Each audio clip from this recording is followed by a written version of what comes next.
When we decided to start our own business, I remember very clearly telling Dawn, I am not going to be married to this thing. I'm not going to sell out to it. I was in my mid-40s, and there's other things that were going to take priority for me. So I'd missed a lot of stuff before that. I was working 3 jobs, and there was another businessman that had told somebody they'll never make it.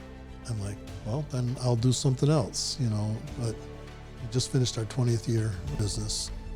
When you make a transition, you have to kind of be ready to move out of, like I was just reading in Joshua chapter 3, and it's verse 5, and it's kind of been a big challenge for me. Joshua's talking to the people, and he says, sanctify yourself or set yourselves apart, because tomorrow God is going to do great things among you. And so it's like you have to have that shift where you don't live back here. And you can start looking towards the future and what God's going to do. And I think that's a lot of what happened during that time.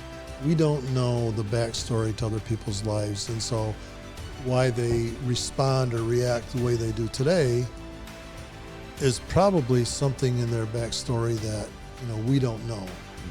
And so that in itself is causing me to want to be more gracious to that person, a little more forgiving, maybe a little more understanding.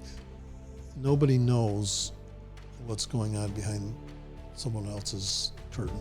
Tell me about your dad a little bit. Well, my dad, I have so much respect and honor for him. It's amazing. His work ethic, his diligence to provide, worked a lot of hard jobs. I mean, he worked in a feed mill that in the wintertime was just brutal, working out with no heat, and you're throwing feed bags around and unloading railroad cars in the freezing cold. And just doing it because it was providing a job. Diligence, seeing things through. He wasn't a quitter. He was not a quitter. If you had to sum up your life philosophy in one sentence, do you think you could do that? Be the kind of person that people would want to come to. When they would think of a situation in their life, they would say, okay, who do I want to go to that I can trust, that I know is going to give me solid advice, is going to give me a good ear and listen, and is going to be there for me and support me and pray for me and help me whatever way they can. So my philosophy would be try to be that kind of person. Change the world one person at a time. If your kids only remembered one lesson from your life, what would you want that to be?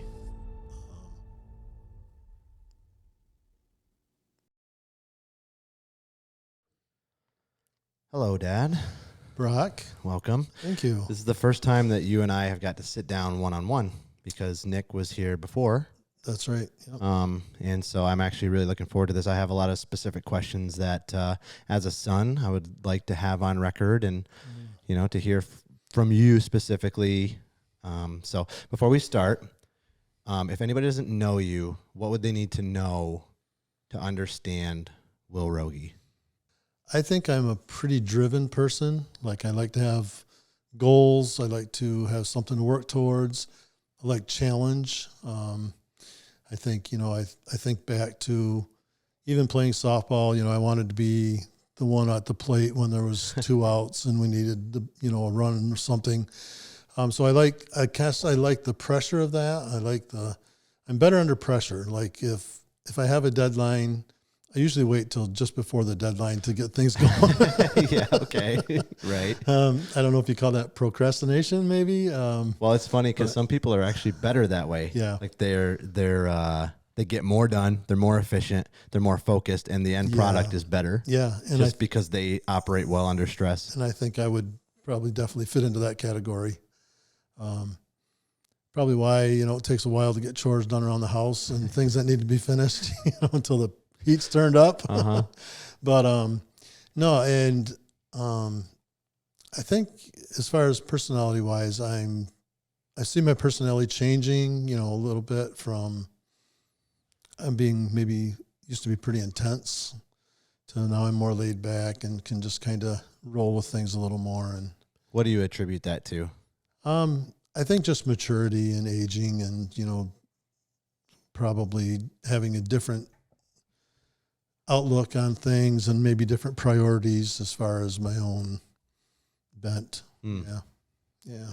Maybe not taking such high stock in things that don't matter as much. Yeah. And not taking myself so seriously, I think.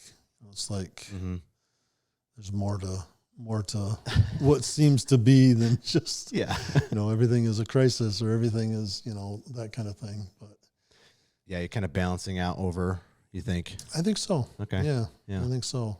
Yeah. I've noticed that. Good.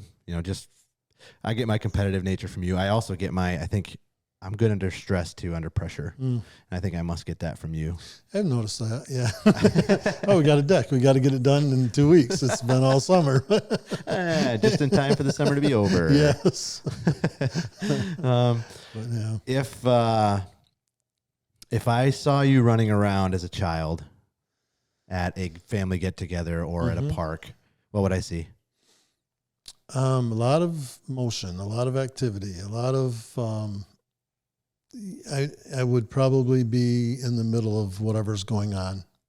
If there's a hike going on, I'd be in the middle of that. If there was a kickball game going on, I'd be in the middle of that. If there was gathering sticks for a bonfire, I'd be in the middle of that. So I think, I like to be in the middle of things. Okay. Yeah. Just be involved or like to lead?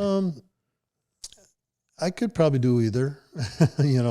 At that age, though, I probably just was more of a, somebody would say, go get a bunch of sticks. And I'd be okay, and grab a couple of guys and we'd go get a bunch of sticks. So pretty high energy little kid. Yeah. Yeah. Yeah, for sure. I didn't, of course, we didn't have anything to do like sitting around the house and watching TV or getting on my iPhone or, 60 years ago, they didn't have any of that stuff, right? Right. So it was being outdoors. It was running around in the woods. It was playing around in the creek, building a dam across the creek so the water would be more than 6 inches deep. Make our own little swim hole. Your own little water hole. Yeah.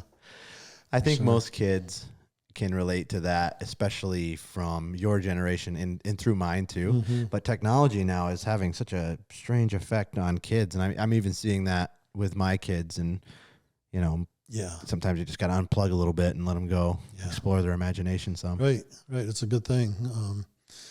I remember, I grew up on a little farm kind of thing. And so we would take baler string, the twine that held the bales together, and go into the woods, and we would just make pretend walls for forts or for ranches or whatever, so it was definitely an imagination station, so to speak. By necessity, Yes. just to spend time. Yeah. There's not as much downtime anymore. Downtime has been filled in with different things. Right. So that kind of makes it tough. I actually just heard from a family member of ours recently that one of their favorite memories growing up as a kid, and she's my age, was her parents just sitting in the living room doing nothing but watching them play. Yeah. And like, that's so, when you zoom out to today's, I guess, family unit, everybody's got a phone, there's a tablet, there's a TV on in the background. And it's very rare to just kind of sit down and be present in the moment where I think we're missing some of that stuff. Yeah. And I wonder if there will be a trend back towards that, when people start realizing how much this is affecting family life and even adult life, early adult life. If there'll be a trend more towards, let's set this aside a little bit more and be a part of a group, be a part of a family, be a part of something that's happening and exploring and adventuring and those kinds of things. Yeah, I think that's really well said. Okay. When you were growing up, is there anything that sticks out to you? A lot of family stuff. When I was a younger kid, we would quite often in the evening after dinner jump in the car and mom and dad would say, let's go visit somebody. And so we'd hop in and we'd drive to somebody's house. And if they weren't home, we would drive to somebody else's house, and just kind of keep that going. But I remember a lot of evenings spending at my grandparents' house, mostly my dad's especially. And just hearing stories of how things were when Grandpa was young. It's pretty amazing. It's so challenging, I guess, to me to think of how life must have been, for them compared to even my parents and now me and now, my children. And well, because your grandfather would have lived what through years? The Depression. Okay. Yeah. Enough to remember, too. Oh, for sure. He would have been probably trying to run his farm during the Depression. Okay. Toward the end of it. Yeah. Yeah. Yeah, it's a good reminder. It's so funny because we were, Stephanie and I, my wife, for anybody who doesn't know, we recently watched The Pianist for the first time. Have you ever seen that? I don't think I have. Oh, my goodness. You have to. You have to. So it's World War II era Poland, and it's the story of a famous pianist who was Jewish in Poland and how, just his whole story through World War II. And I remember specifically when we got done with that movie being like, I'm pretty grateful. Yeah. Like, that's all you need. And if there's something good to say about the way Hollywood produces movies and stuff, they're very good at drawing that out sometimes. Right. We don't live in that time right now. Sorry. We could live in that time. We could. Somebody's living in a similar time somewhere, but it's not us. And we're so insulated from just that feeling that it's good to have reminders of how blessed we are. Yeah. Dawn and I, who's my wife, your mom, who's been on the podcast, has been on here. Yep. And I tried to get her to come tonight in my place, but she would do it. No, just kidding. Yep. Pulling teeth. But we're actually watching a series right now called Lark Rise to Candleford. Okay. And it takes place probably in the late 1800s. Mm-hmm. But it's really interesting. It's the story of two villages a few miles apart, and one's really poor, and the other one is a little more affluent. And just to see the contrast even then, between the two cultures. But it's interesting because you find yourself kind of relating to one more than the other. And then you kind of find yourself thinking, it'd be interesting to live in Lark Rise, which is the poor community, and just experience life that way. Very, very, very hard. Yeah. And we saw that quite a bit when we were in the Ukraine or in India, when we would send people there. It's just a whole different thing. Yeah, it's a very different. Sometimes it's like survival modes, where they're out fishing for berries and whatever in the daytime to feed their family at night. It's just, it's very challenging, and it does cause you to be extremely grateful for the many things we have. For sure. When you were a child, could have you imagined your life turning out the way it did? Oh boy, I don't know if I was ever really in touch with myself enough to know what I thought life would turn out like. You were too busy playing ball. I was too busy, too busy. Playing in the woods with playing baler in the twine. woods and stuff like that. Yeah. Probably later on, like in my mid-teens, you think more about that. And I had no idea how my life would turn out. I thought I would probably go to college, didn't end up going to college.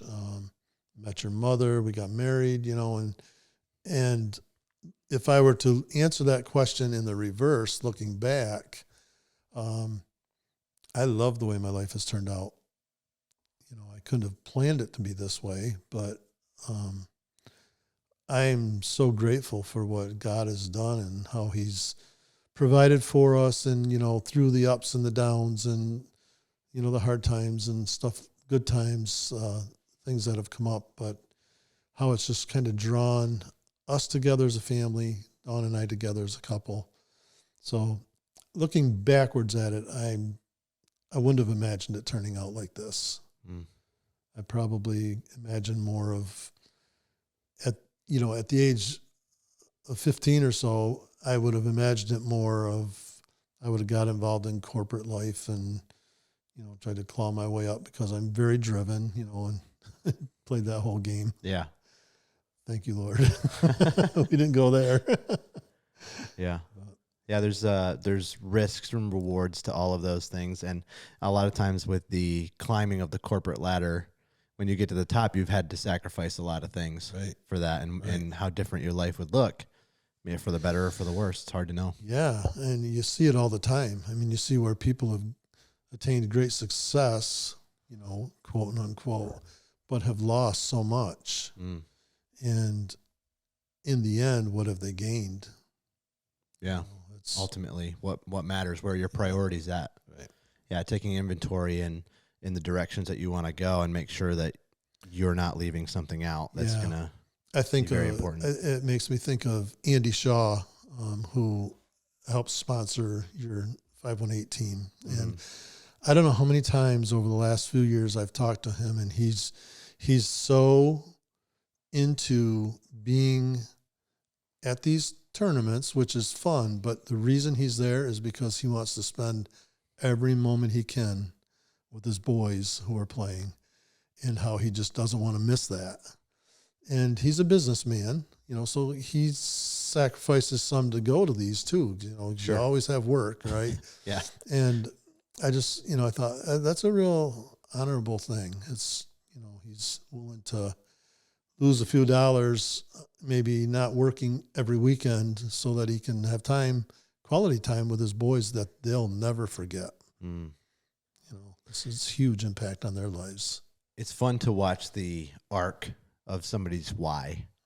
Like recently, I have another family member, she's very successful, and posted about how the last seasons of her life have been so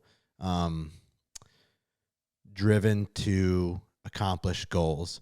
And now her new goal is to be present and not worry so much about that. Yeah. And I love that, because that's true, because you don't take your accolades with you.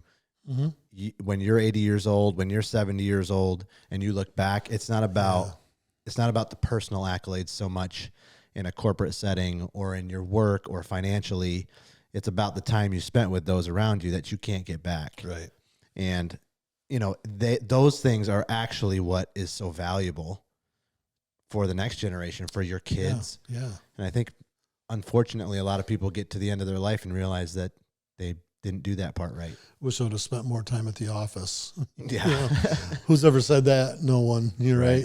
Yeah. And I wish I wouldn't have sacrificed a family for this career. Right. I wish I wouldn't have spent 80 hours a week and had no friends, because I was working so hard up the corporate ladder. And I think for you particularly, you're a very driven person. So there must have been a shift at some point that said, okay, my focus isn't going to be so much about the titles and the accomplishments. Right. It's going to be a more family focused drive. Yeah. And I think I can pinpoint that pretty succinctly, where I remember when I left pastoring and we decided to start our own business, I remember very clearly telling Dawn that I am not going to be married to this thing. I'm not going to sell out to it. There's other things that I was in my mid-40s, and there's other things that were going to take priority for me. I'd missed a lot of stuff before that.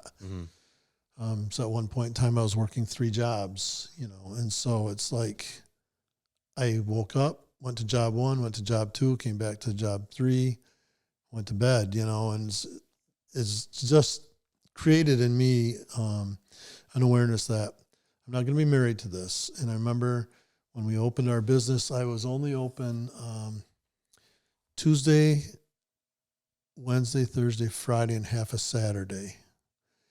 And there was another businessman that had told somebody they'll never make it. About our business. And I'm like, well, then I'll do something else, But, it ended up, we just finished our 20th year of our business. So I think it's done well. you have it. Yeah. It's worked out. It's worked out okay. Yeah. The core values of,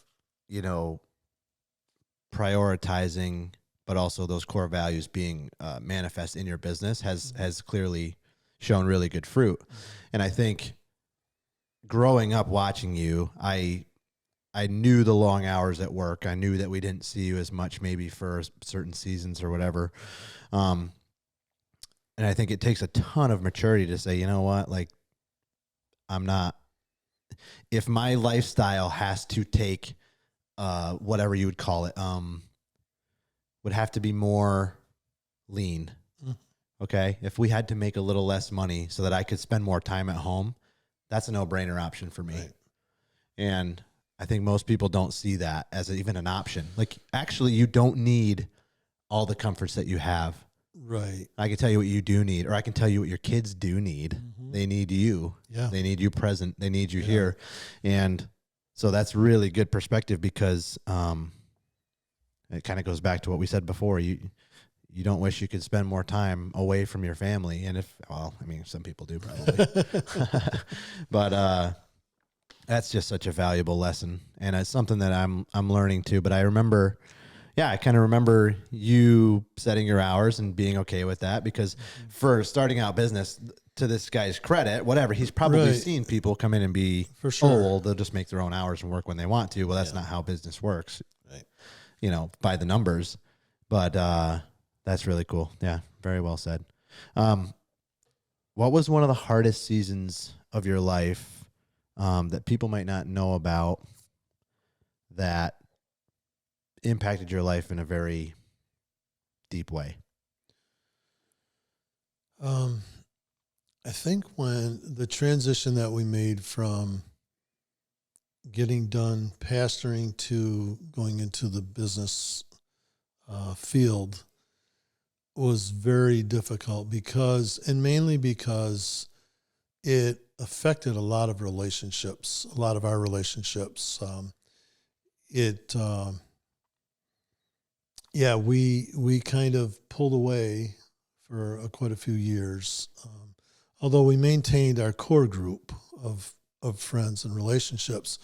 But we learned a lot through that time that I'm sure we wouldn't have learned otherwise, and I'm grateful for that. But it was a very difficult time, very emotional time, because we were leaving not only our vocation, but it felt like in a way we were feeling a divorce from a lot of relational people that we were very close to. I would go on to say, though, through that time, we had a lot of support, a lot of friends that just stood with us and stood alongside of us, and I'm thankful for that. And the Lord has done a lot of healing I think in our lives and in other people's lives that were involved. And, so I don't feel like there's any, in my heart anyways, there's no animosity toward anybody. It's just that it was a major shift. It was, we're going west, now we're going east, kind of thing. Yeah. Was probably mostly the way it felt. But, I think God taught us a lot about grace and mercy, just those kinds of attributes that we needed to learn. Mm-hmm. Yeah. Some of that experience, was that because it felt like it wasn't leaving on great terms. There was some trauma or some turmoil there and pretty unexpected. I could say that, I guess. There was probably trauma on all parties involved. I'm sure it was a very difficult time, and it was just a time where it felt like we were two ships passing in the night almost, just that kind of thing, which is okay. I think God was making a move and making a shift and changing some things, different places, and it was all good. It ended up good, I think, for the most part. But again, it's when you make a transition, you have to kind of be ready to move out of, like I was just reading in Joshua earlier, and so Joshua is one of my favorite books, especially the first parts of it, because a lot of people call it a transition book, and it really is in a lot of ways. But, chapter 1, Moses dies, Joshua takes over. Chapter 2, Joshua sends spies into the promised land to scope it out. But there's a verse in chapter 3, and it's verse 5, and it's kind of been a big challenge for me. And it's where Joshua's talking to the people, and he says, sanctify yourself or set yourselves apart, because tomorrow God is going to do great things among you. And so it's like you have to have that shift where you don't live back here, and you can start looking towards the future and what God's going to do. And I think that's a lot of what happened during that time. Just didn't care for it, but it's really what happened. And so yeah, it was an interesting time. But did that experience and what you learned from the outset, did it translate to other difficult things that you've been through now, that maybe the growth from that helped to ease the pain of something else? Yeah. There's been some, like when my brother-in-law passed away, John, that was a very difficult time. And to be able to see that, God didn't forsake us back here. He's not going to now. And so you kind of build your faith, faith upon faith upon faith, and you build your faith as you go. And we have been, I think, very, very fortunate, blessed, whatever you want to call it. We just have not had a lot of difficulties in our life.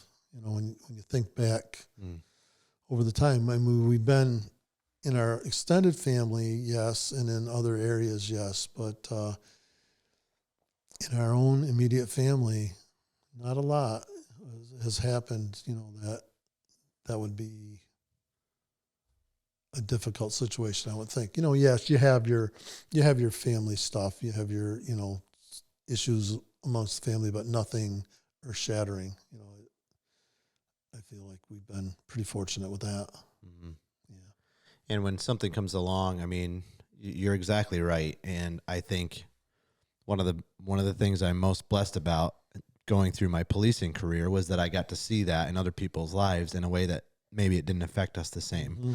Some people who've lost their entire family to tragedies or to, these unspeakable or unthinkable things that people go through, and you would never know passing them on the street or standing behind them at a grocery store. You don't know what they're going through. Exactly. You don't know their story and what they've been through. And I think that's been the biggest benefit from that whole experience for me.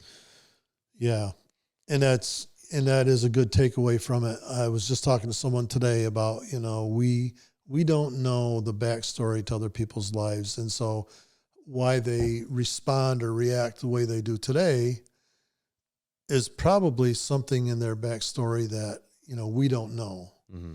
And so that in itself is causing me to want to be more gracious to that person, a little more forgiving, maybe a little more understanding, rather than just jumping to conclusions and, drawing my own final idea of what's going on.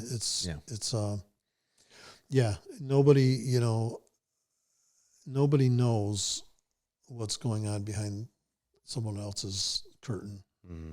So it reminds me of something that Sherry, who works with me, sent to me a while back, and I read this quite often, and it's called "The Battles You Win by Not Fighting." And I'm just going to read this really quickly. George Washington was not only America's first president, but the victorious general of the American Revolution.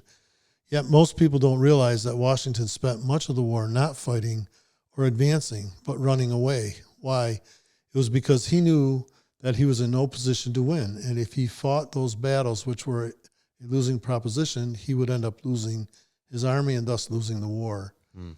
So he waited until the right time and the right battle to fight, and he ended up winning the war. So too, the enemy wants you to fight the wrong battle, to fight self-centered battles, to strive with others, to spend time defending yourself, to strive after things of this world which have no importance in the age to come. He knows that when you fight these battles, you're guaranteed to lose the war. Learn from Washington. You don't have to fight every battle. In fact, you have to not fight every battle at all. You can let go and withdraw so that you'll end up being victorious and winning the war. Mm. It's kind of, it kind of goes along with what this guy was saying, is that, you always want to get the last word, or you want to win the battle, and then you end up losing that relationship because you don't know what's going on behind the scenes, like this man that lost his wife. It's easy to just jump to conclusions, or to be quick to answer, quick to give an answer. And Proverbs talks about that quite a bit. Yep. Yeah, because ultimately the war is over souls and not individual arguments or winning a debate. Yeah. Right. That is very countercultural to where we are. It is. And we're also at a place now where you can't even acknowledge the truth because it might be damaging to your collective side. And what a slippery slope that is, for both sides. Sure, for sure. And you see that every day. I mean, all the time. Like, can't you just condemn that? Can't you? No, you can't. Why can't you? Right. Why can't we? Or why could you, say something 10 years ago and then the opposite now? Right. When it's a different party doing something, or a different, organization or whatever. It's just, there's too much of it. There's too much of it. So I want to transition a little bit to kind of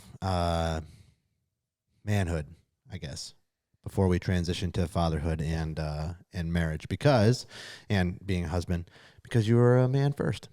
And so back to the original question of kind of non-negotiable character traits or values that maybe you developed through hard things. Was there any that were already in place for you as a man that are just non-negotiables? That I learned maybe earlier on. Yeah, I can share one with you that's rather embarrassing. When I was in school, probably 8th grade, I would say, back then we could walk to town and, get lunch or whatever. Yeah. And so there was a little quick stop that was just around the corner from the school. And so along with a couple of friends, we went over to this quick stop, and we were, just kind of goofing around. And one of them mentioned something about, I bet you can't take something without getting caught or whatever. And I'm like, sure I can.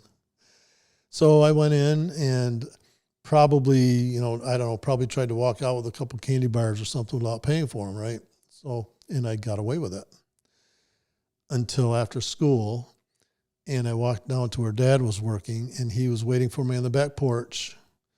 And he said, is it true what I'm hearing? And he told me, this is, what he heard. And I pretty much knew I was toasted, right? And I said, yes, it is. And so where he worked, they sold bicycles. And he says, I want you to learn this lesson because it's one of the most important lessons you'll ever learn. Because you told me the truth, you can go in and pick out a bike, any bike you want. So I did. And every time I rode that bike, I knew why I was riding it, right?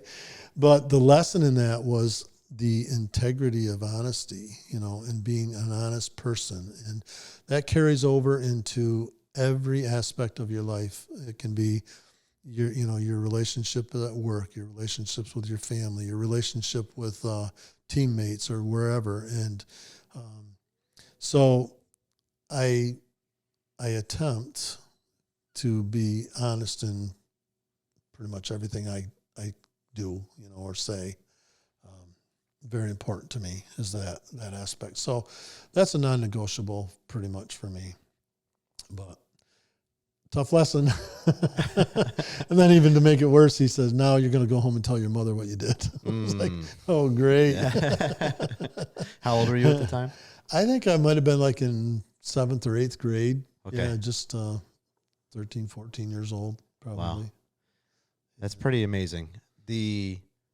Everybody is a product of their environment and the product of their experiences. A lot of wisdom Dad used that day. I guess so. Yeah. I wonder if he remembers that. Oh, I don't know if he does or not, but I'm pretty sure I wouldn't have responded that way.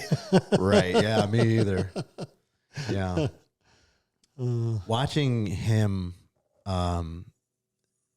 ultimately your father is the first real, hopefully in most homes, the real pinnacle of what a man should look like carried out in daily life, whether it's interactions that they have with the public, how they treat their spouse, how they treat their children, the way that they carry themselves, the values that they exude just by living.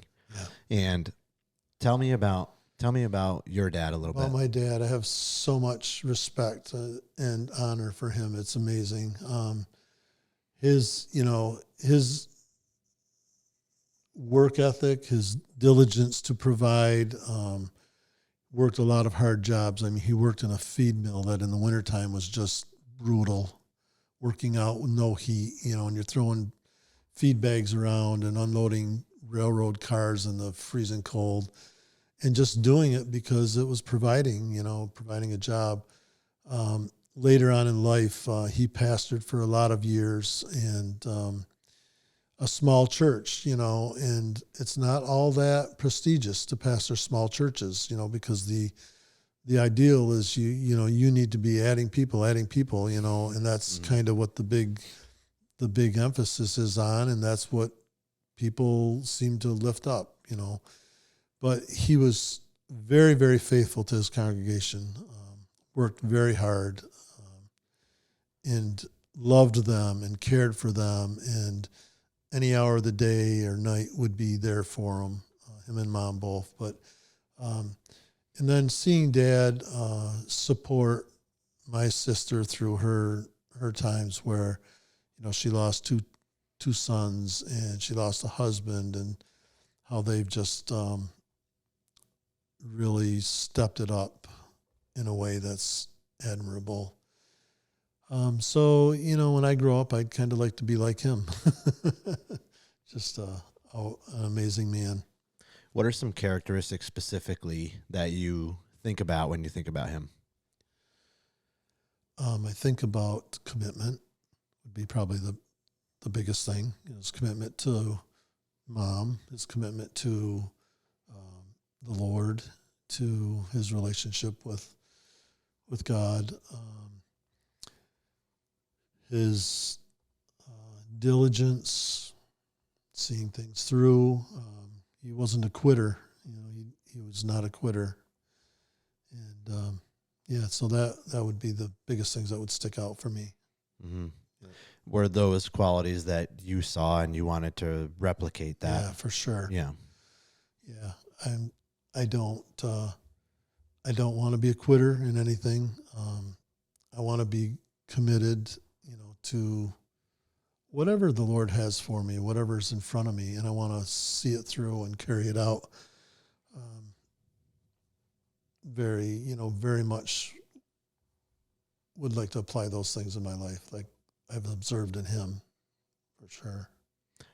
More is caught, not taught, I've heard. Yeah.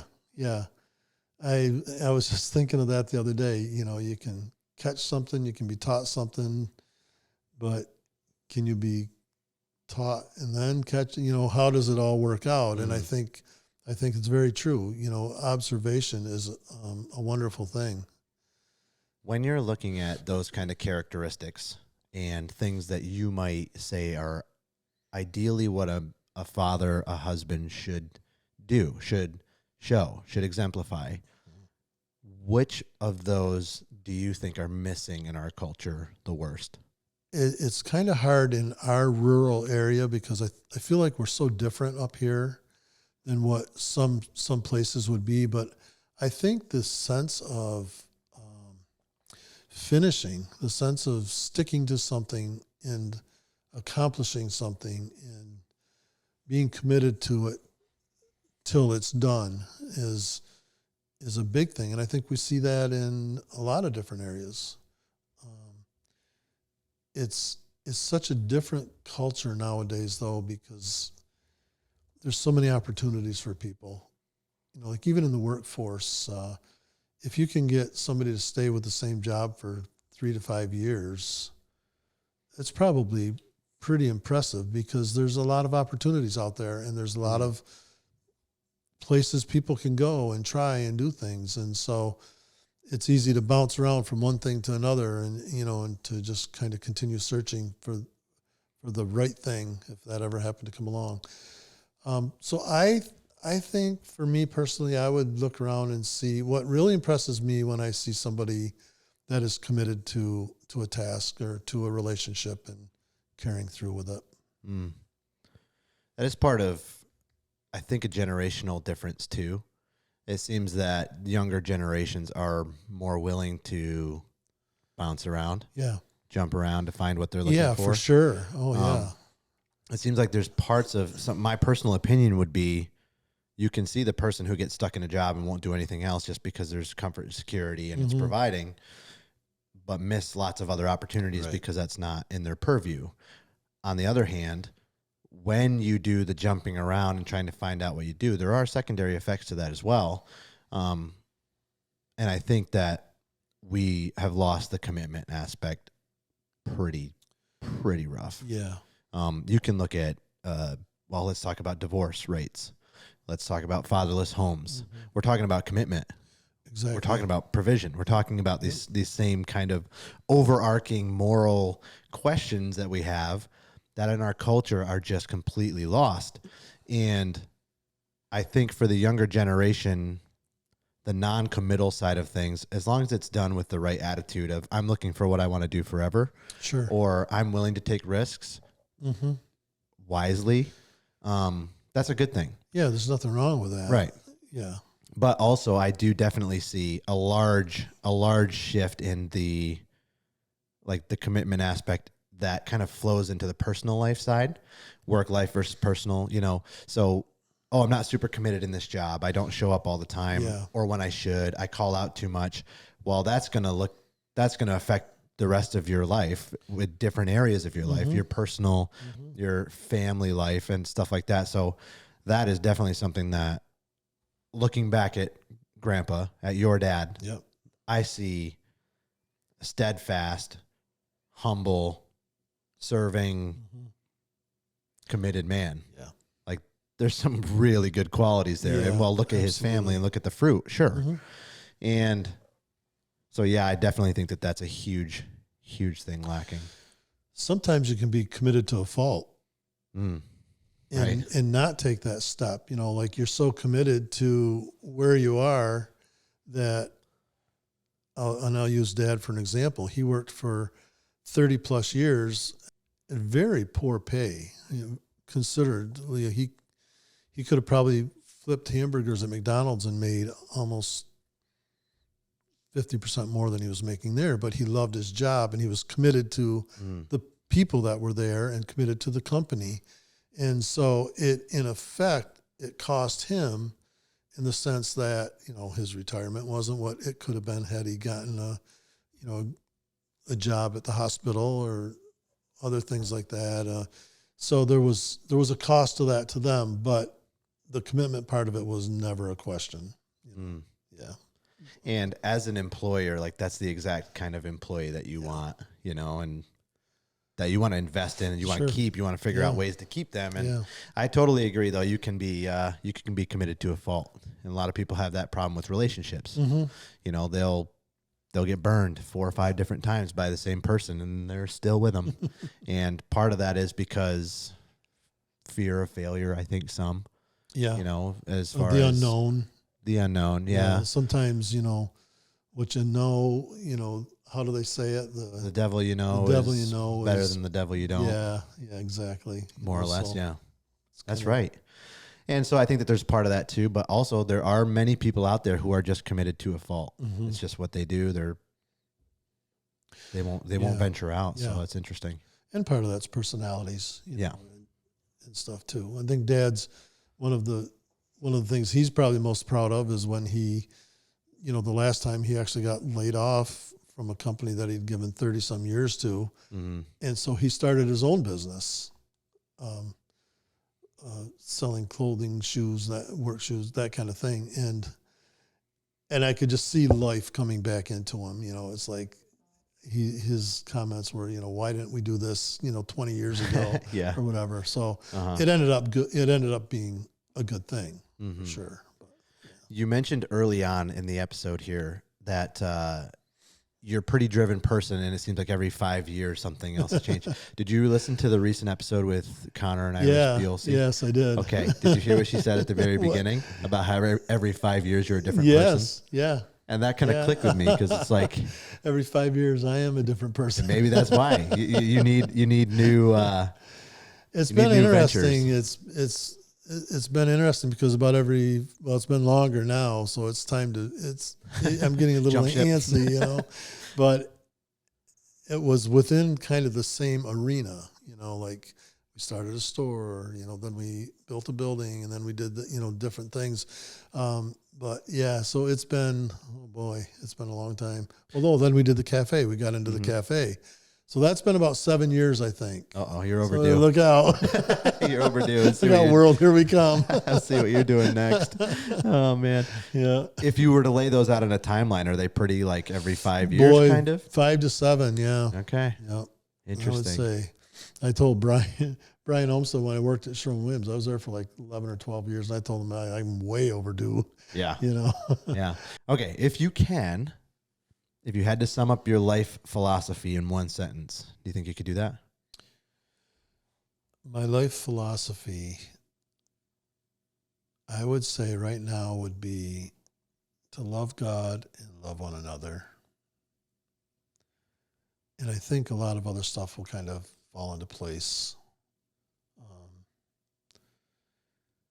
in a lot of different areas of my life, like in my relationship with my family, my relationships with my peers at work, you know. I think that's really where I would want to be. I want to love people, and probably different than it would have been, 20 years ago, because I was more driven as far as vocation and that kind of thing.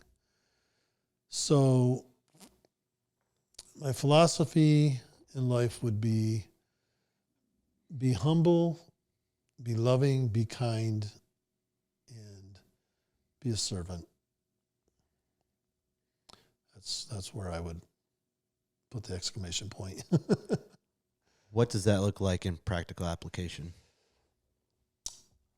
Well, I can tell you what it doesn't look like. Okay, tell Just me watch the News Network here for a little while. Yeah. Tell me what it doesn't look like. In practical application, it would be you'd be the kind of person that people would want to come to. Like when they would think of a situation in their life, they would say, "Okay, who do I want to go to that I can trust, that I know is going to give me solid advice, is going to give me a good ear and listen, and is going to be there for me and support me and pray for me and help me in whatever way they can." So my philosophy would be try to be that kind of person. Change the world one person at a time. Mm. So. That doesn't always look like maybe people would want it to look like. It's not always the action that is so easily seen, as much as a persona of somebody who's relatable and open, and willing to love people that way. Yeah. Yeah. And those kind of people because you can observe it and you can see there's almost like a magnetic draw. Yeah. Right. To those people. And I'd like to become that kind of person. I'm not. I would say in a lot of ways, but I like it when I see people that are, and it gives me some motivation. Mm-hmm. Yeah. You can do a lot in the world within arm's reach. I think people think that you have to do, you have to do big, you have to do grand, but there's areas in your immediate proximity that you can affect on a daily basis. That's really powerful stuff. Yeah. And you don't know, like that person that you touch, you don't know who they're going to touch. Yeah. And then who that person's going to touch. And all of a sudden you've got this ripple effect going out. And you, in essence, have touched hundreds of people. Yeah. All right, let's pivot real quick and tell me what drew you to your wife. Other than the obvious, I loved her personality. She was just fun to be around. She enjoyed being with everybody. And she's just a real people person, which I wasn't. And I think that was one of the major things that drew me to her at the time. I also was drawn to her in the sense of there was something in her life, in her relationship with the Lord, that I didn't have, that I didn't experience. And that drew me in a way that it was kind of interesting, because I would go to meetings because she was there, but they would be meetings that would end up affecting my life. It was kind of like, like this guy was saying, it's like affect the person that that you can, and see what happens. But, yeah, I think that was initially what would have drawn me, aside from the fact that she was like the cutest girl I'd seen. What then surprised you about marriage early on? It was difficult. It was very hard. I'm not even sure if we liked each other the first 10 years of our marriage, but again, we were committed. And so we saw it through. We saw those frustrations and those hard times through to the point where now, we kind of want to always be together. We kind of want to, whatever we're doing, we want to do together. And it's been that way for a long time. We've been married. We're coming up on 45 years, Brock. 45. Whoa. Yeah. Age yourself. But I think, I think the fact that it was, when you, for a lot of people, it's the opposite. The first number of years are great, and honeymoon then, stage. and then they kind of go through that. Was not that way for us. We were not really liking the way things were going. And she probably figured she's just kind of stuck in this relationship, and I kind of figured, I'm not telling Dad we're not, we're not doing well or anything. But yeah, kind of the glue of commitment you were talking about before absolutely, was like, stick it through. The ships are burning song, yeah, right? You're familiar, yeah, right? Like once you get married, like you burn the ships and let them There's out. no to going sea. back. Yeah. And I think it was a lot that way, and that has actually been a good part of our testimony, because we've been able to tell other people, listen, it's worth it. Just push through this, struggle you're going through, or difficult time or situation. Just push through it, and you'll be glad you did. Okay, so that's interesting, because most husband and wife relationships, like you said, they start out with that honeymoon period, and it's not until later on that they go through something, and that really kind of tests the strength of the marriage. And for you guys, it was like right away. Pretty much. That's an interesting testimony, though, I guess, for people that would struggle early on. I mean, if you're saying 10 years. If I was going to tell anybody that is struggling at the offset of getting married, you've got to push through it, because in the end, it's so wonderful. It really is. Mm-hmm. Okay, so with that in mind, then, what advice would you give young men about choosing a wife? Choose wisely. Choose wisely. There's things that you don't think about, like extended family relationships, compatibility things. And I don't think you have to be compatible with everything, but I think you should understand the other person.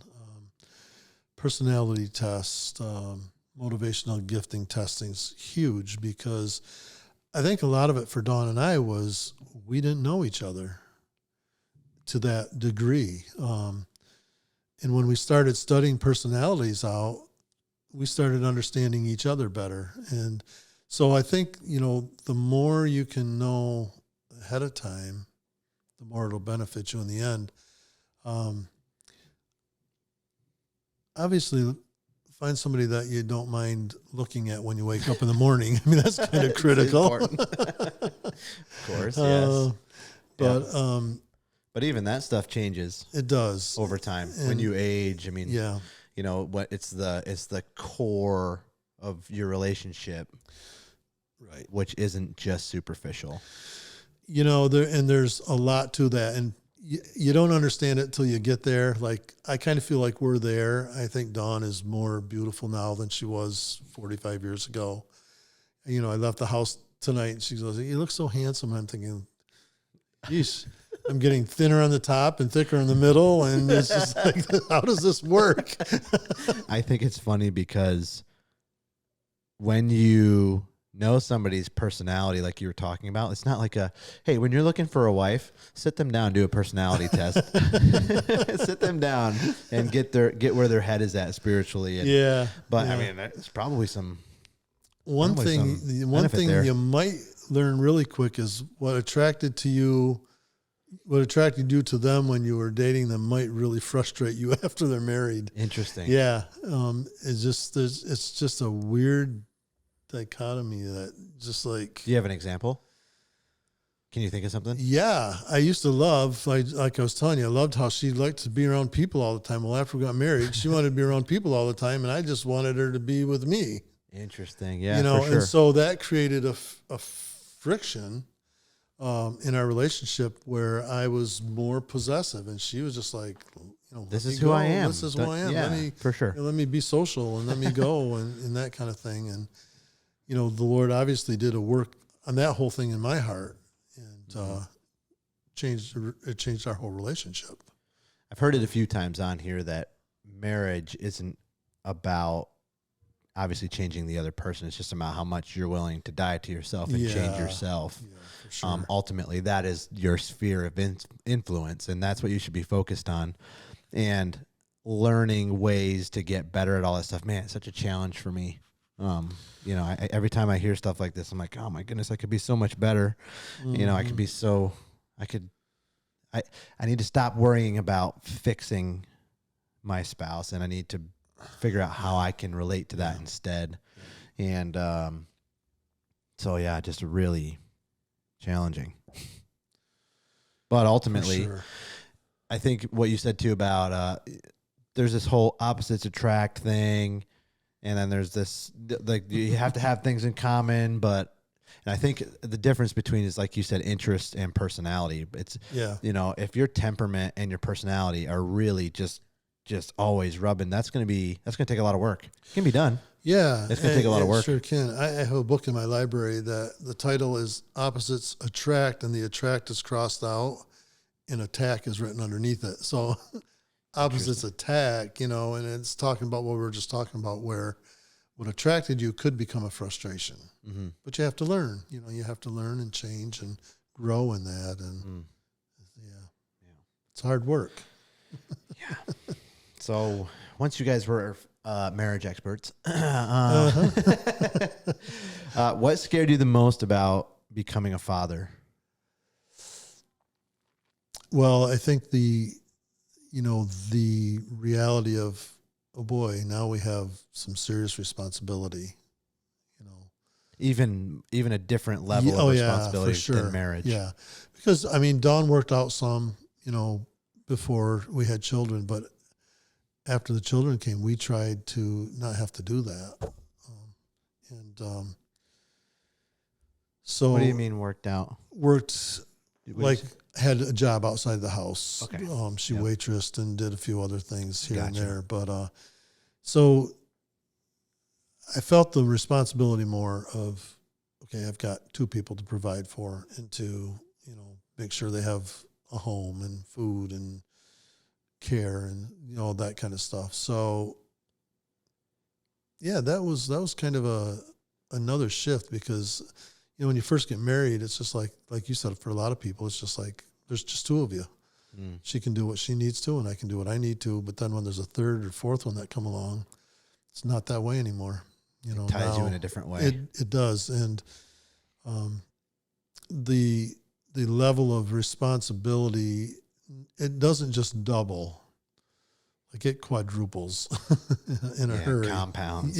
It's like compound interest, right? We got compound kids. Yeah, compound responsibility. Yeah. Right. When you go from one kid to two kids, it's not just like twice as much Right. responsibility. No, it's not. Right. Yeah. What did you learn about yourself once you had kids? I learned I didn't know much about parenting.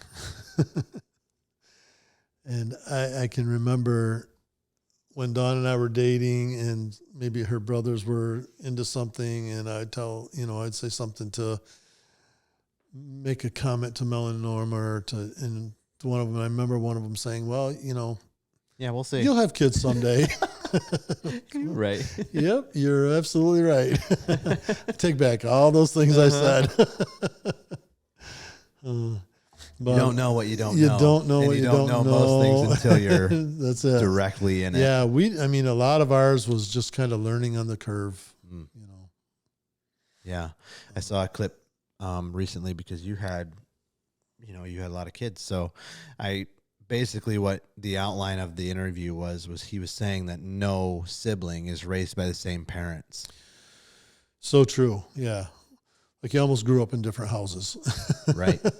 And that kind of opened my eyes. I kind of knew that, but I kind of also thought in a more macro sense, like if you've got a family of 5 children, all raised by the same parents, their outcomes should be similar, but they're not. They're not. And the reasons for it is once you start looking at it multivariate analysis, different personality, different temperament, different stage of life, different parenting styles, all of these things evolve. So, right. You learn first child, gets treated a certain way and gets disciplined a certain way. And by the time the fifth one comes along, it's like, yeah, they'll be fine. just leave them out there. They'll figure it out. Yeah. And economically, it changes too. Mm-hmm. It's like the first couple of children, you were just starting out and you were living on more of a budget, tighter budget. And then, as things progressed and got better and had the life creeps that happen. And so that affects things too, the economy of family. What are your thoughts more generally speaking? Because I hear that rationale for why people won't start families is because they don't want to start off in that no money stage. Don't buy it. Yeah. No, I don't buy it. I think sometimes if you asked our two oldest boys, their fondest memories were probably when we didn't have money and our vacations were going to a friend's house for a weekend in Buffalo and hanging out with them for the weekend. And we couldn't afford a hotel. Maybe one of the nights we bought pizza and had pizza in the house, and those are memories that they talk about to this day. It's so, don't wait. I mean, why would you wait? Because if you go into it with that mentality, you'll never have enough money. You just won't. And so bite the bullet and do it. Mm. What else does that teach your children to not the waiting until you're financially secure and have stability and all that? I'm not talking about that. Yeah. What kind of life lessons does it teach your children when you don't have a lot? Oh, I think contentment for sure. That you do things more as a unit, I think, because you're not going to be running around a lot of things. And so the contentment part comes in where, you can sit in the living room floor and watch your children playing a game or playing a game with them and watching them develop relational skills and that kind of thing. Yeah, I think people are missing out. Mm. There's a materialism too that we're always looking for the next thing. Yeah. We're looking. You said contentment. That's a great word. I also think gratitude for the little things. Yeah. Because those are different. Yeah. Growing up, I can remember that it was a big deal if we got to have a pizza lunch after church or whatever. And now, and Tyler's spoken to this too, and Tyson would as well, is like, how do you still at a later stage financially and even doing better than generations before or the lineage before, still instilling those values in your kids, even though it's not quite the same economic situation. Yeah. Like you have to be very intentional about that. You do. And for me, if I look back at my growing up years at home, we loved hopping in the car and seeing where it was going to take us for the evening, or sitting in my grandparents' living room and listening to stories. And I've got a clip. I'll send that to you too. It's hilarious. But I think something is lost where we don't draw from the generations before us. That's one thing I really appreciate about your series that you do with the parents, the grandparents and stuff. The lineage stuff is huge. It was huge all through history. Now, why are we losing it? We don't carry it on, like the importance of the lineage that we have. I think there's a loss in that.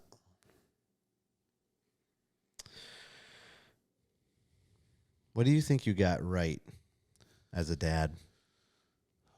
Again, we could maybe go, I should go, we could maybe go I the should, other way. Maybe I should answer this for you. What do I think I got right? I think I got right the importance of living a faithful, dedicated, committed life. When I look at all of my children, I see that. I see that they're committed to their families. They're committed to the Lord. They're committed to their careers. They're faithful to all of those things. And I think I got that right. Didn't know that until, later on in your lives. Was that taught or was that just caught, you think? I think a lot of it was caught. Mm-hmm. Like, and this maybe is one thing I would say maybe that I did wrong, was that I didn't do enough teaching in the sense of disciplining, ways to discipline, or teaching, I don't know in what area, but I wasn't real intentional. I guess that's the word. I wasn't real intentional about a lot of things, but I think most everything was caught. One of the things that I think back on, and I hear some of you, I don't want to call you kids, but some of you kids, even to this day, doing things and saying it maybe to your children, where I always coined a phrase at home, the and then some principle.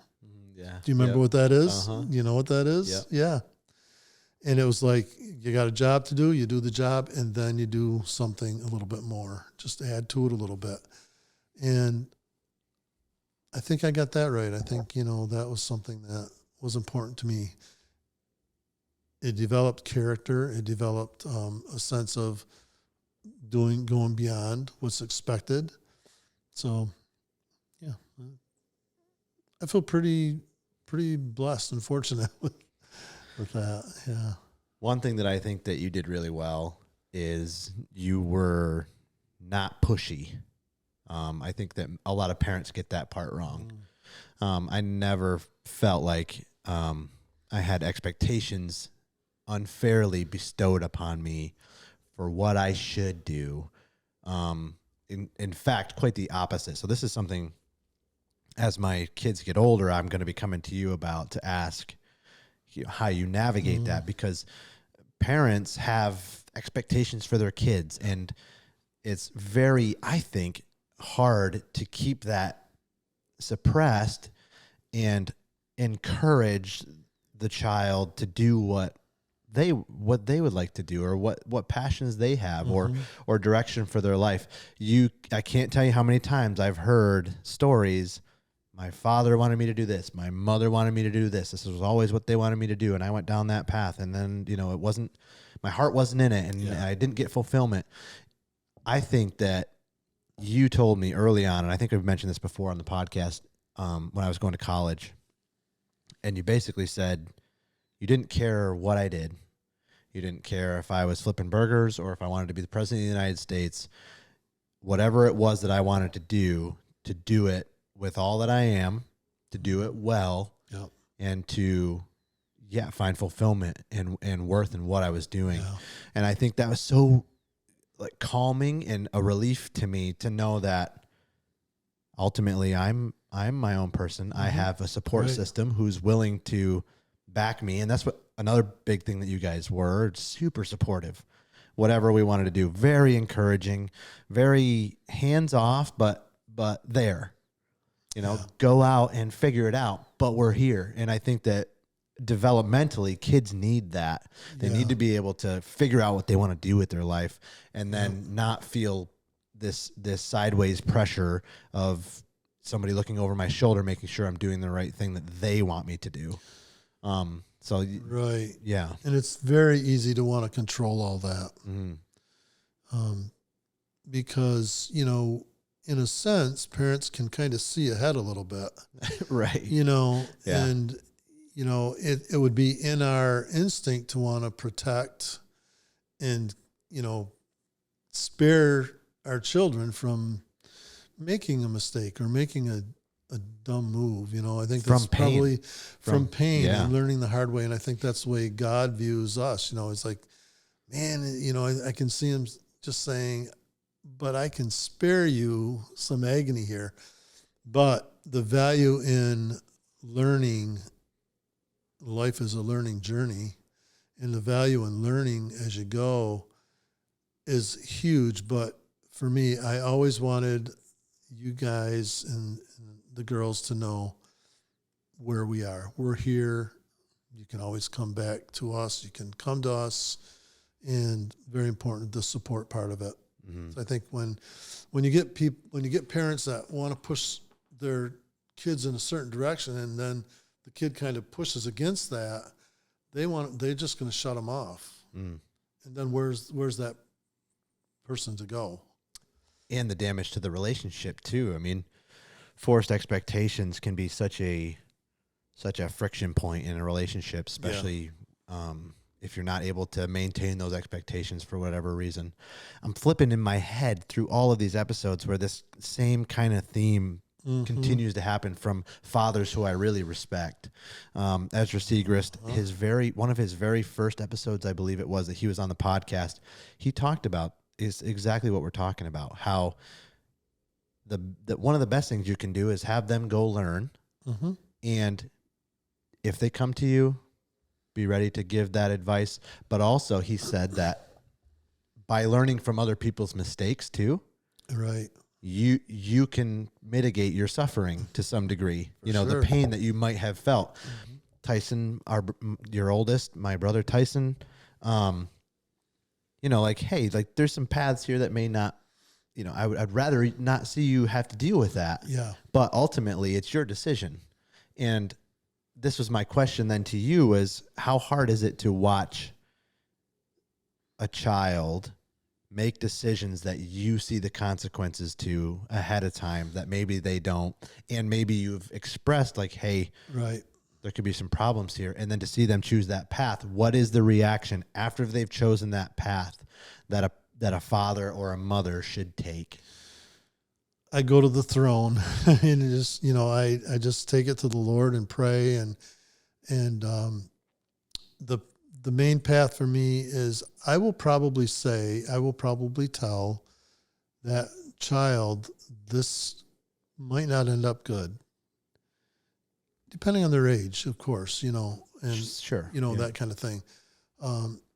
And when it crashes, because I'm pretty sure it will, then I'm going to be there. I'm going to be there to, help in whatever way we can.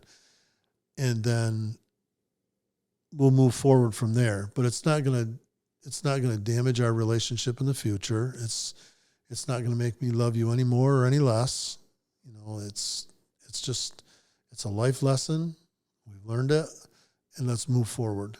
Let's build on this and figure it out.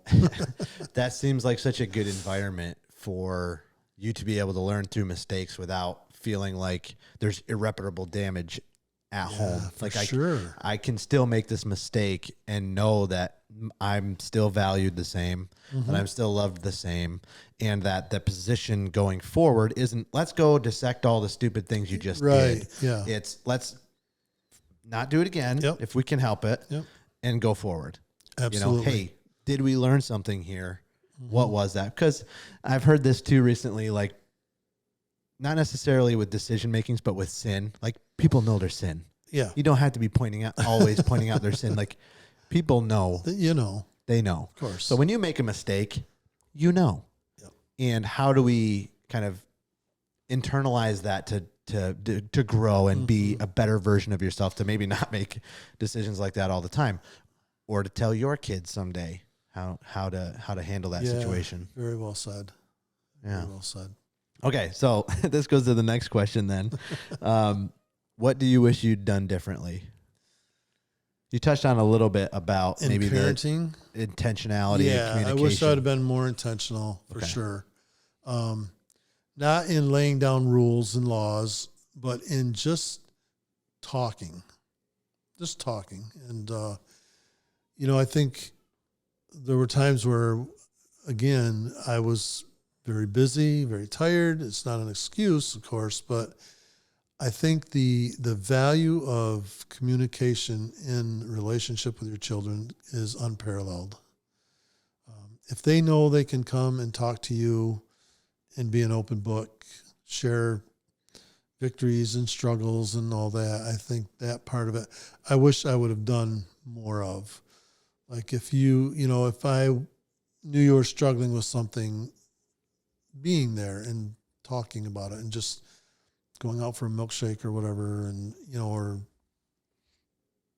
shoot around to golf and just, be able to spend the time to open up that avenue of communicating back and forth. Yeah.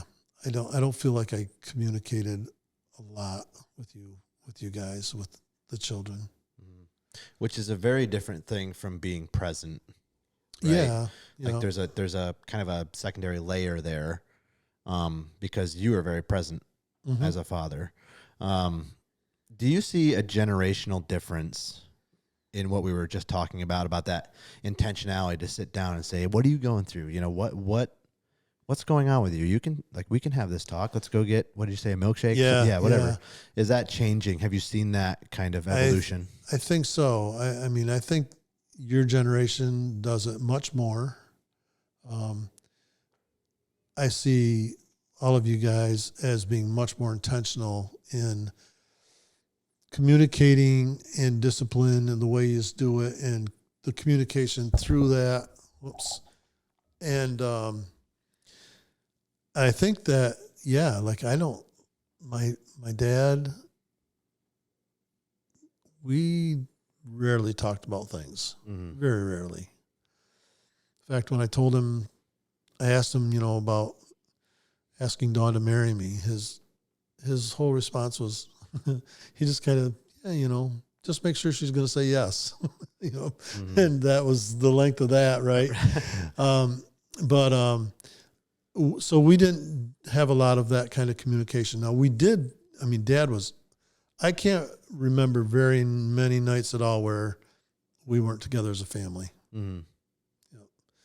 If there was something going on at church, we were at church with them. If there was something going on, socially, we were there with them. So, but the communication part of it just didn't happen that much. And I think we did a little more. But I think your generation, that is way ahead of us on that. It kind of goes to what we're talking about, taught, not caught again, because all of the characteristics that you said weren't really talked about in your home when you were growing up as a little boy with your dad. Like you just saw those things exemplified in real time, which is so valuable. Yeah. And then, now it's just a cultural shift, I think. And perhaps it's because we have the luxury in a lot of senses to explore these things a little deeper. Like when you're working 60 hours a week, 70 hours a week in the mill, Yeah. and it's cold outside, you're not coming home and sitting and talking through maybe all your emotions, right? So some of that is just lifestyle creep and I guess evolving our way of thinking and stuff like that, maybe a little bit too. But what you would hear from boomers is that their parents were not super emotionally, I guess, connected in the dissecting, talking way, but the safety, security, and example of the family unit, how powerful that is. Because you may not have had with the things you're talking about, you wish you did, but you had the other things that stood the test of that cultural shift. Yep. Yeah. For sure. I really like that. What does being a present father really mean to you? Because you mentioned that your father was there, and I referenced too that I felt like you were always there. We did stuff together. We didn't not have you there. So yeah, I would say that would be it. Being at different events that the children are involved in. You know, my heart goes out to the little child performing on stage, and you know they're looking for their father. You know, and he's not there. You know that kind of hits me. But also the present father to me is one that gathers the family together. Does things not only individually with the different family groups, but as a whole, and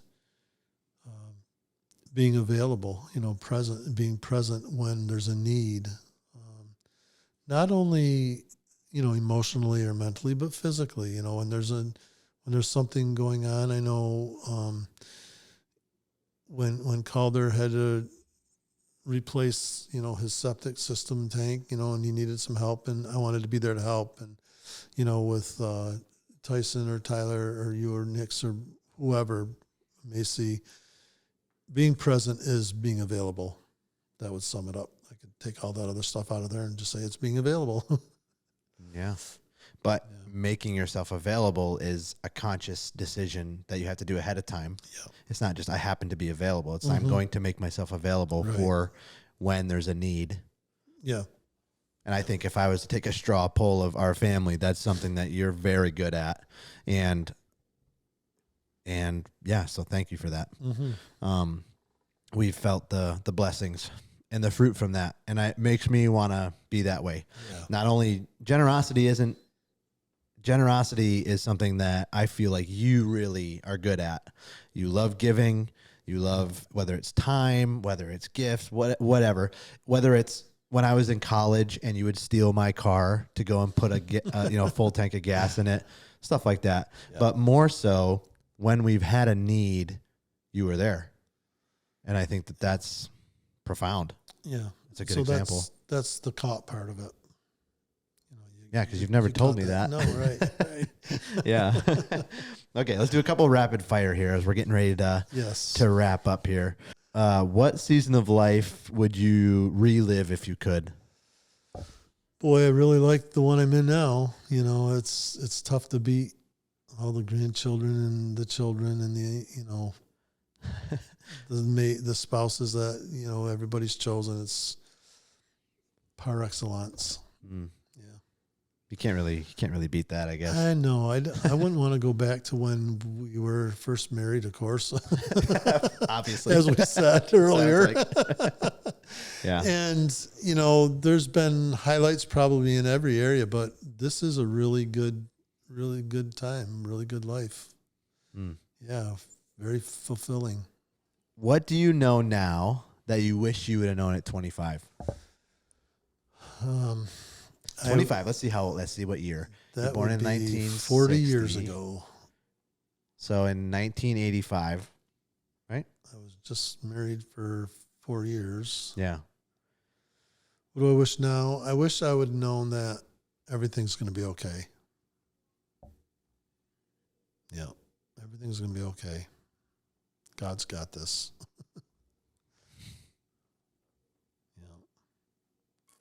How do you want to be remembered by your family?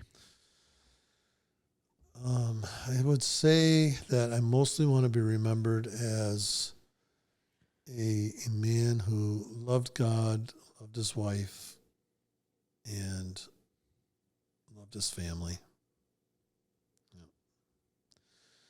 I think everything flows out of that. So that would be that, I think, for sure. And this question probably piggybacks off the same answer, but what would you hope your children carry forward after you're gone? I would hope that they carried forward a strong commitment to their faith and a strong commitment to their family. Yeah. Kind of full circle. Yeah, for sure. I want to see their children and their grandchildren feel the same way that I feel like my children and grandchildren feel. If your kids only remembered one lesson from your life, what would you want that to be? These are tough questions. Only the best. Remembered one thing from my life, just that I was faithful.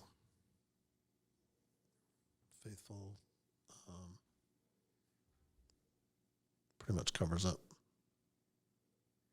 Will Roggie. Yeah. Thank you. You're welcome. Before we go, congratulations for winning fantasy football. Thank you. Just going to put that on for all of those for guys no big that deal. ended up in, let's see, I think I ended up in like last place. Yeah. Fantasy football. Oh, man. Yep. Funniest season ever. I think I don't know, I barely make playoffs maybe, and then ended up taking the whole thing. So everybody can just take that. And then I wanted to give a shout out to George Steinbrenner, in case not George Steinbrenner's not listening. No, Hal. You can bleep that one out. Hal Steinbrenner and Mr. Cashman, and tell them I appreciate them going for 4th place in the American League East. Yeah, they're not doing much. We do love our sports. We do. We got to keep ourselves sane though recently. But thanks so much for spending some time. You're welcome. I'm glad that I was able to dive a little bit more into kind of you and what you think and your perspective on life and stuff that you've learned. I'm mostly saying this for my kids and my kids' kids, that I'm grateful that we have this medium to be able to kind of capture this stuff. Sure. And besides our home movies on VHS, if anybody knows what that is anymore. The old VHSs. No. Yeah. I just would give a shout out to you and the podcast, and to anybody out there that, if you want to have your parents or your grandparents so that you have them and your children have them and your grandchildren have them, call Brock or text him or whatever and get it on here, because, these stories get lost and you will cherish them for the rest of your lives. And he would love to have you on. 100%. And for people who don't know, you're kind of my unofficial guest booker. I am. Is that even how you say it? My guest bookie. You're the book. You book some guests for me. And this podcast wouldn't be what it is without you, for sure. No. But one of the biggest parts of why I wanted to start this whole thing was exactly what we're doing right now, and exactly what the message would be to anybody who wants to do this. Like we can arrange this. It's not the studio's here. It's an SD card. So if you feel like, I really want my grandfather's stories on. Like, they're so valuable. There's no reason not to have them. I wish I had my grandparents. I would give anything to be able to have Grandpa Woodard, Grandpa Roggie, and, the grandmas just sit here and for me to just watch their story. And I know all my aunts and uncles would really enjoy the same thing. So, don't be shy. Don't be shy. Yeah, and we're here for it. You could absolutely message us on social media or Facebook, whatever it is. I guess that's social media too, isn't it? Yeah, could be. We have an email on there too. You can email. But thanks so much for coming. This has been a real treat for me. Yep. I'm going to go up and say hi to my grandgirlies. I know. That didn't make the episode probably, but they did come down after gymnastics, and they kind of gave you the grandpa welcome. They sure did. But okay, I think that's going to be it. So thank you. Appreciate it. Yep. All right. All right. Catch you on the next one, everybody. See ya.